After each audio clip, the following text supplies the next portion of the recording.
Buenas noches, soy Raimundo Tenorio y me da mucho gusto darle la bienvenida a Cuentas Claras y compartirle lo que acontece en el mundo de la economía, las finanzas, las bolsas y los mercados. Como siempre, le compartimos nuestras redes sociales de la Agencia Mexiquense de Noticias para que nos siga en Facebook y en Twitter, @AMX Noticias y @Raimundo Tenorio. Además de recomendarle que descargue el código QR que aparece en la pantalla, el cual lo llevará a nuestro sitio web de AMX Noticias.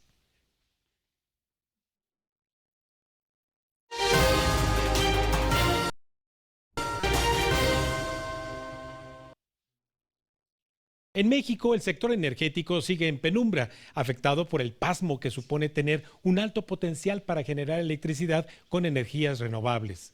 De acuerdo con la Organización de las Naciones Unidas, para el 2030, las fuentes limpias podrían aportar el 65% de todo el suministro de energía eléctrica mundial. Sin embargo, hay políticos como el actual presidente de México que dirigen las políticas energéticas en contra de esa dirección, poniendo en riesgo inversiones y acuerdos firmados como el Tratado de Libre Comercio en México. Este esquema en el cual las energías limpias se producen en condiciones de bajos costos, por ejemplo, otorga ventajas competitivas no solamente a países como los nuestros, sino a las empresas que residen justamente en países que tienen estas ventajas. Por esa razón, bueno, pues México tiene hoy una disputa energética en la cual pues ha llegado incluso a este foro de consultas donde tendría que resolverse los reclamos por las prácticas discriminatorias que ha aplicado México en contra de empresas norteamericanas y empresas canadienses, sin mencionar lo que ha ocurrido también en empresas españolas y también inglesas, a las que desafortunadamente todavía pues no les llega la preocupación por estas prácticas discriminatorias. En estas consultas que se están efectuando tanto en Estados Unidos como en México, como usted sabe, bueno, pues se sustituyeron a los equipos negociadores por parte de México, que encabezaba todavía hasta hace cosa de un mes la señora Tatiana Cloutier y una serie de funcionarios con muchísima experiencia.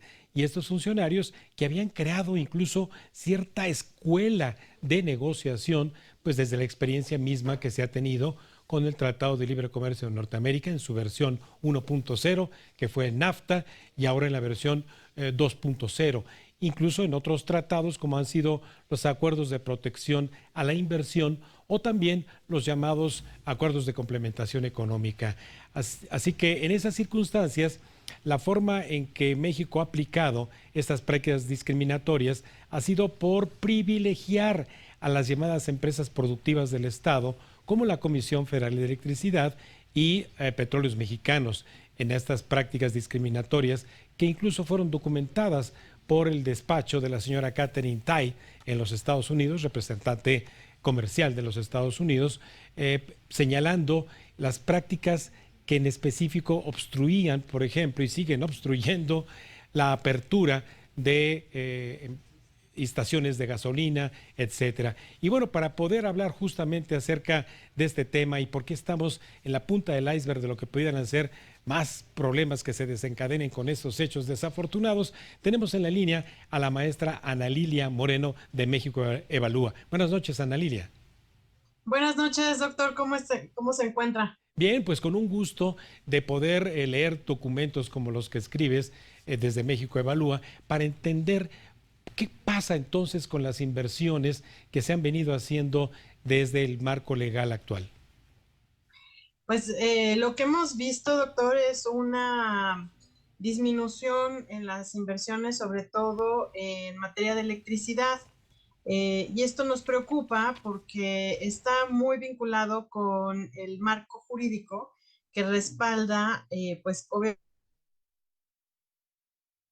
Sí, bien. Ana Lilia, estamos hablando de cuántos miles de millones de dólares acumulados en la generación de inversión extranjera directa en este sector productor de electricidad. Eh, Creo que se cortó la llamada. Bueno, aproximadamente tendríamos, según las cifras justamente de México Evalúa, ya un acumulado de casi 55.000 millones de dólares acumulados en inversiones de Estados Unidos y Canadá de manera particular. Además, con este insumo de energías baratas, es que se pudo, entre otras cosas, participar en este esquema de subastas de largo plazo, es decir, ofrecer energía para abastecer de manera barata y limpia por mucho tiempo, es decir, llamándole así de largo plazo. En este propósito, la Comisión Federal de Electricidad pues dejó de hacer las inversiones necesarias y oportunas para poderse poner a la par en la producción de energías limpias. Recuérdese que la Comisión Federal de Electricidad produce desde ciclos combinados, carboeléctricas, termoeléctricas, hidroeléctricas, ha monopolizado incluso la comercialización final de energía eléctrica. Usted lo sabe, usted lo puede ver en su recibo telefónico y también las empresas. Cuando entran cuando entran las empresas extranjeras, bueno, pues lo que buscan es un trato igual. Y de ese trato igual, maestra Ana Lilia, ¿en dónde México ha incurrido en esa desigualdad de trato? Eh, Principalmente en materia de el trato desigual de las empresas públicas respecto de las empresas privadas, cuando se trata de la competencia económica y de lo que se llama el piso parejo.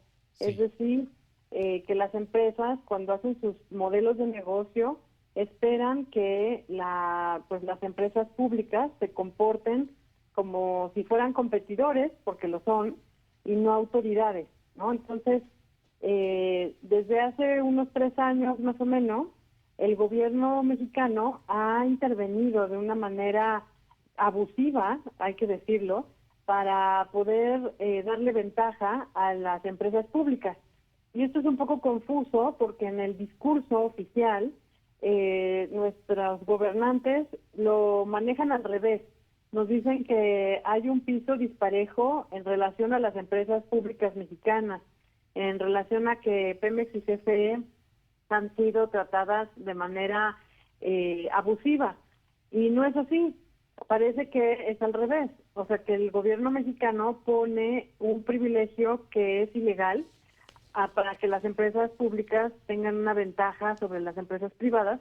Y bueno, esta es la disputa, precisamente, que algunos empresarios se quejaron ante las autoridades de Estados Unidos y de Canadá para argumentar esto, y dada la confusión que existe respecto de la posición mexicana, pues lo mejor fue ir a la consulta y eventualmente un arbitraje ante lo que es como un juez o árbitro internacional, sí, quien va a escuchar los argumentos de las partes, y en comités técnicos también se decidirá con expertos quién tiene la razón.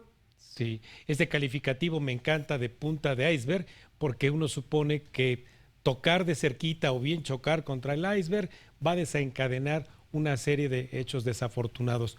¿Cuáles eventualmente podrían ser, maestra?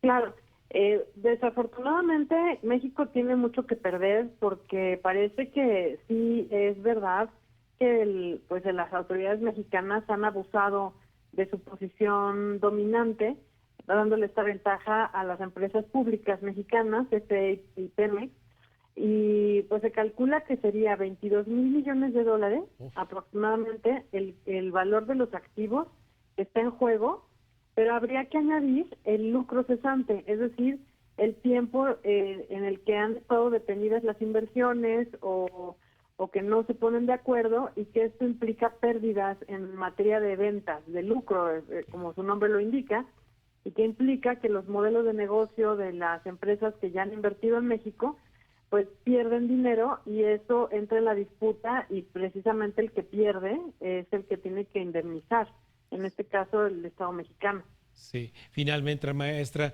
¿te parece que está entonces politizándose e ideologizándose este conflicto desde México?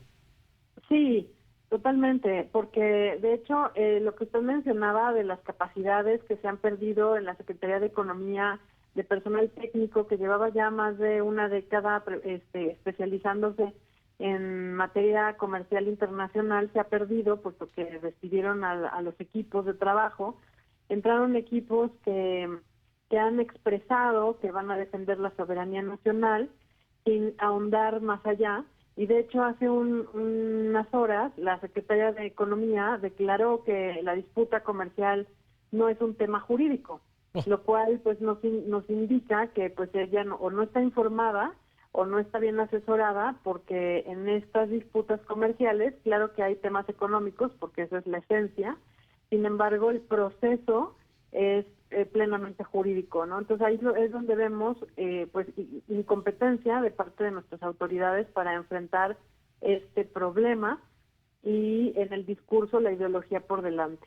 Fíjate nada más, y sí, justamente dicho por la máxima autoridad en el papel en materia de economía, la secretaria, la señora Buenrostro. Vaya, pues vamos a continuar dándole seguimiento, si nos permites, maestra Ana Lilia Moreno, en este espacio desde México Evalúa, y felicitarte de verdad por estos artículos de profundidad que nos compartes desde la plataforma de México Evalúa. Muchas gracias, maestra. Muchas gracias, doctor. Qué gusto saludarlo. Igualmente para ti, un fuerte abrazo.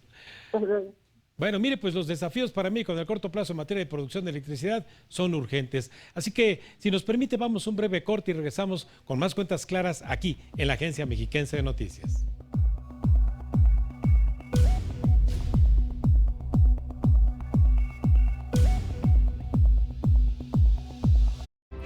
Estás viendo Cuentas Claras con Raimundo Tenorio.